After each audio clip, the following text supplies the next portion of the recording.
Imagine the gentle sway of a city train at night, the rhythmic clatter on the tracks, the soft glow of phone screens lighting up faces. It's a scene of modern anonymity, a space we all occupy, trusting in an unspoken pact of civilized behavior. For 23-year-old Iryna Zarutska, this train in Charlotte, North Carolina, was just another part of her new life. A life she had traveled thousands of miles to find, fleeing the bombs and chaos of war in Ukraine for the promise of American safety. But on the evening of August 22, 2025, that promise was shattered in an act of such brutal, random violence, it forces us to ask a terrifying question. As one nation struggles with a system that allows predators to walk freely among us, another, halfway across the world, has embraced a solution so extreme it challenges the very definition of justice. Iryna's story is a tragedy wrapped in a cruel irony. She escaped a declared war zone, a place where death came from the sky, only to meet her end at the hands of a single man on a quiet Tuesday evening. The train's surveillance camera captured the horrifying moment. There was no argument, no robbery, no motive. Just a man, DeCarlos Brown Jr., standing up and in one swift, incomprehensible motion, ending her life. He then simply walked off the train, leaving behind a scene of confusion and horror.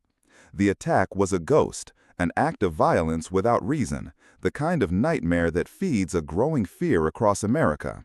The fear of the unpredictable, the random, the person who has fallen through every societal crack. And DeCarlos Brown was a man of the cracks, a long and violent criminal history, a known struggle with severe mental health issues.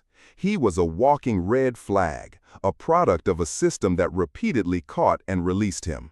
A revolving door of courts, jails, and short-term psychiatric holds that protected his individual liberty, but ultimately failed to protect the public from him, and failed to protect Iryna Zarutska.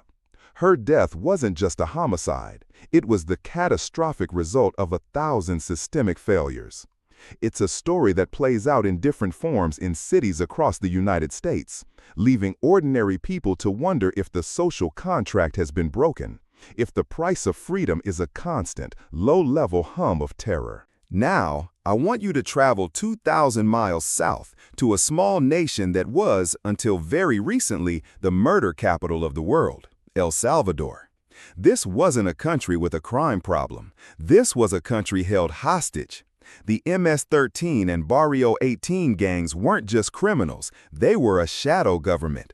They controlled entire neighborhoods, extorted nearly every business, from street vendors to corporations, and enforced their will with unimaginable brutality.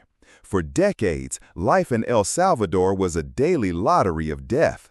Going to the wrong neighborhood, wearing the wrong color, or simply being in the wrong place at the wrong time could get you killed.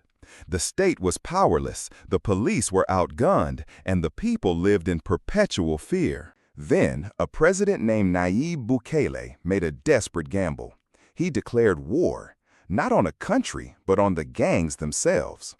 In March 2022, he initiated a state of exception, effectively suspending constitutional rights for anyone suspected of gang affiliation. What followed was a roundup of historic proportions. Over 70,000 people were arrested and thrown into a newly built mega prison, a fortress of concrete and steel called CCOT, the Center for the Confinement of Terrorism. The images that came out were shocking. A sea of tattooed bodies, stripped to their shorts, herded like cattle into cells where they would be cut off from the world. No due process, no trials for many, just mass incarceration on an unprecedented scale. The results were immediate and staggering. The murder rate in El Salvador plummeted. In 2023, it fell by over 70% to a level lower than that of the United States. The extortion rackets vanished. Neighborhoods that were once war zones became places where children could play in the streets again.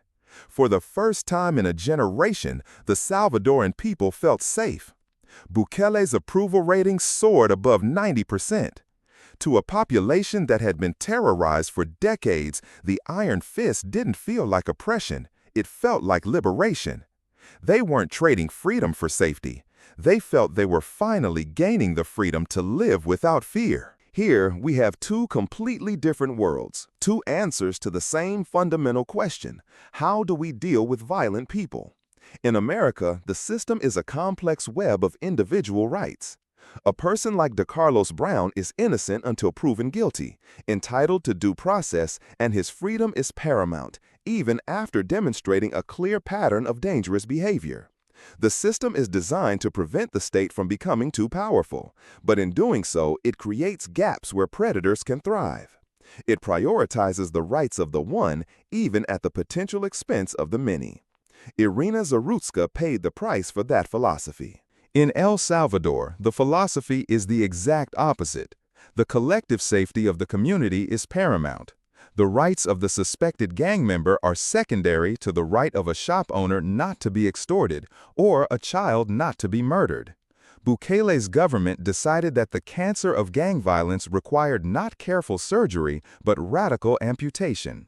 They swept up tens of thousands, and human rights groups cry foul, providing evidence that countless innocent people, guilty of nothing more than living in the wrong neighborhood or having a single tattoo, have been caught in the dragnet, their lives destroyed without a trial. This is the brutal trade-off.